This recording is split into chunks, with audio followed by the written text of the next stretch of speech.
Good morning बच्चों। High school गणित NCERT UP board 2022-23 प्रश्नावली 4.2 का पहला प्रश्न है, गुणनखंड विधि से निम्न द्विघात समीकरणों के मूल ज्ञात कीजिए। तो यहाँ पे हमें गुणनखंड विधि से द्विघात समीकरणों के मूल ज्ञात करने हैं। तो इसमें पहला इसका खंड है एक्स स्क्वायर माइनस का 3x माइनस 10 बराबर 0। तो हमें पहले इसके गुणनखंड करने हैं और गुणनखंड करने के बाद फिर इसके मूल हमें इससे ज्ञात करने हैं गुणनखंड द्वारा। तो इस तरह से हम इसे हल कर देंगे, एक्स स्क्वायर माइनस 10 बराबर 0।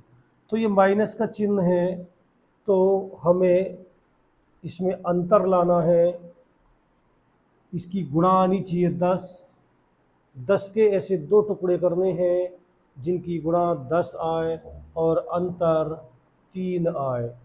तो ऐसी दो संख्याएं जिनका अंतर 3 और गुणनफल 2 हो। तो ऐसी दो संख्याएं हैं 5 और 2, यानी कि 5 दूनी 10, 5 में से 2 गया तो 3 बचा, एक्स स्क्वायर माइनस इसकी गुणा कर देंगे 5x माइनस माइनस प्लस का 2x माइनस 10 बराबर 0। अब दो दो के जोड़े बनाकर इनमें से x कॉमन लेंगे, यहाँ से 2 कॉमन है तो बचेगा x माइनस 5 बराबर 0। दोनों ब्रैकेटों में 1 आया है, दोबारा से कॉमन लेंगे और यहाँ बचेगा x प्लस 2 बराबर 0। पहले हम इसे x माइनस 5 बराबर 0, तो x बराबर 5, फिर इसको x प्लस 2 बराबर 0, तो x बराबर माइनस का 2। तो समीकरण के मूल 5 को माइनस के 2 हैं। तो ये इसका आंसर है। और इसका दूसरा खंड है 2x square plus x minus 6 बराबर 0। तो इसके भी हम गुणनखंड करेंगे।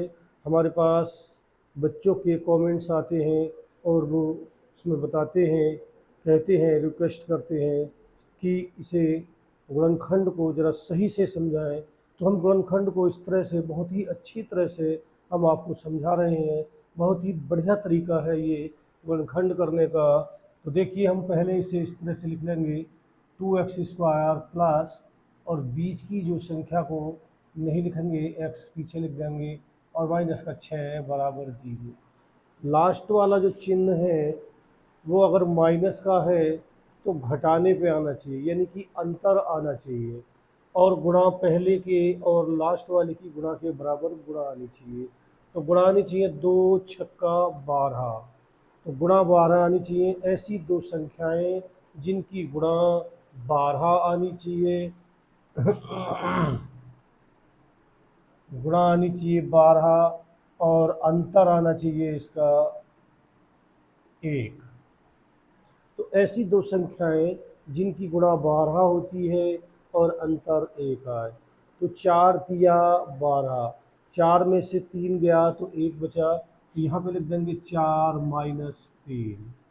अब इसे 2x square plus 4x minus का 3x और माइनस 6 बराबर 0।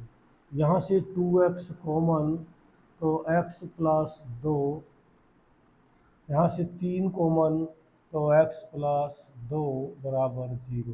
दोबारा से कॉमन x प्लस 2, और यहाँ बचेगा 2x माइनस 3 बराबर 0। पहले इस फंक्शन को 0 के बराबर करेंगे, तो x प्लस 2 बराबर 0 और x बराबर माइनस का 2।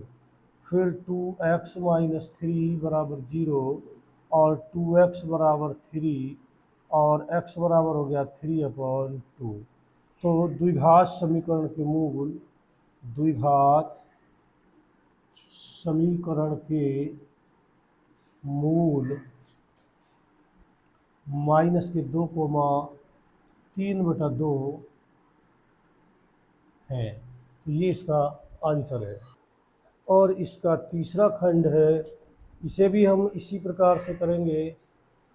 इसकी गुणा, पहले तो इसमें देखिए ये प्लस का निशान है, अचर पद प्लस का है इसमें, तो योग आना चाहिए, और योग आना चाहिए इसका 7।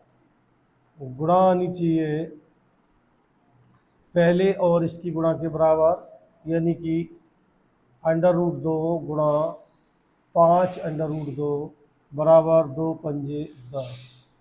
तो गुणा आनी चाहिए 10 और योग आना चाहिए 7।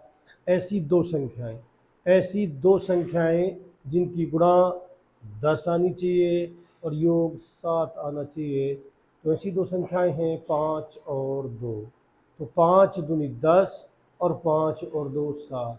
तो इस खाली हम यहाँ पर इसे इस तरह से लिख लेंगे, √2x² प्लस x प्लस 5 √2 बराबर 0। इस 7 को नहीं लिखेंगे, इसके स्थान पर हम खाली जगह लिख देते हैं, और इसके स्थान पर लिखेंगे इसके टुकड़े जो हुए हैं 5 और 2। तो यहाँ पे लिखेंगे 5 प्लस 2। तो 5 और 2 7 और 5 दूनी 10। अब √2x² प्लस, इसकी गुणा करेंगे तो 5x प्लस 2x प्लस 5 √2 बराबर 0। अब दो दो का जोड़ा बनाकर हम इसमें कॉमन लेंगे, तो यहाँ से कॉमन है हमारा x, तो बचेगा √2x प्लस 5 प्लस का। यहाँ से √2 कॉमन है, तो यहाँ से बचेगा √2x प्लस 5 बराबर 0। यहाँ से हम √2 कॉमन लेंगे, तो यहाँ से √2 बचेगा, क्योंकि √2 की गुणा होती है 2। दोनों ब्रैकेटों में एक सा है, √2x प्लस 5 दोबारा से कॉमन, तो यहाँ से बचेगा x प्लस √2 बराबर 0। अब इन्हें हम बारी बारी से 0 के बराबर कर देंगे, तो √2x प्लस 5 बराबर 0, तो √2x बराबर -5 और x बराबर माइनस के 5/√2। अब x प्लस √2 बराबर 0, तो x बराबर माइनस का √2। तो द्विघात समीकरण के मूल, द्विघात समीकरण के मूल माइनस का 5/√2 माइनस के √2, तो ये इसके मूल है। और इसका चौथा खंड है 2x² माइनस x प्लस 1/8 बराबर 0। तो हम इसे इसके बटे इस तरह से कर लेंगे, इसका हम एलसीएम ले लेंगे 8, और इसके बटे इसकी आड़ी गुणा करेंगे, तो 8 दूनी 16x² माइनस 8 ही का ना 8x प्लस का 1 बराबर 0। और इस तरह से आड़ी गुणा करेंगे, इसकी जब इधर को आड़ी गुणा करेंगे तो जब 16x² माइनस 8x प्लस 1 बराबर 8 0 0। 8 इधर 0 में चला गया, 0 से गुणा होके। अब हम इसके गुणनखंड करेंगे, तो इसमें आएगा योग, प्लस का निशान है इसलिए इसमें आएगा योग, और योग आएगा 8, और गुणा आएगी यहाँ पे 16 ही का ना 16।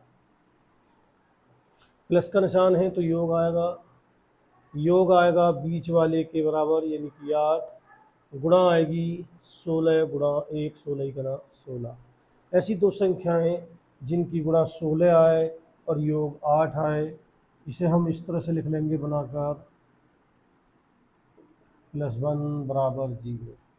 इस तरीके से चिन्ह की भी कोई आवश्यकता नहीं होती, अपने आप ऑटोमेटिक ही चिन्ह अपने आप ही सही आ जाते हैं। बस हमें क्या करना है, इसके टुकड़े करने होते हैं कि गुणा 16 और योग 4। तो ऐसी दो संख्याएं हैं 4 और 4, गुणा करेंगे तो 16 और जोड़ेंगे तो 8। उन दोनों संख्याओं को यहाँ पे योग कर देंगे, 4 + 4 अब ऑटोमेटिक ही चिन्ह अपने आप सही आ जाएंगे। 16x² माइनस, इसकी इससे गुणा करेंगे तो 4x, आगे माइनस का चिन्ह है तो अंदर का चिन्ह बदलेगा 4x + 1 = 0। यहाँ से 4x कॉमन, यहाँ से बचेगा 4x - 1, माइनस का 1 कॉमन, तो 4x - 1 = 0। 4x - 1 और यहाँ से बचेगा 4x - 1 = 0।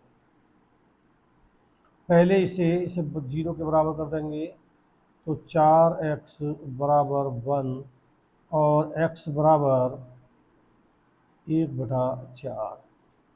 फिर हम यहाँ ले लेते हैं 4x - 1 = 0, 4x = 1 और x बराबर 1/4।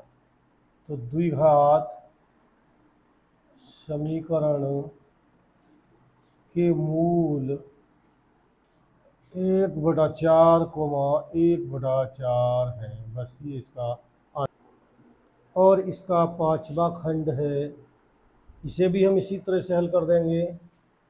इसे लिखेंगे पहले 100x² माइनस, यहाँ पे 20 नहीं लिखेंगे, यहाँ पे x लिख देंगे और प्लस का 1 = 0।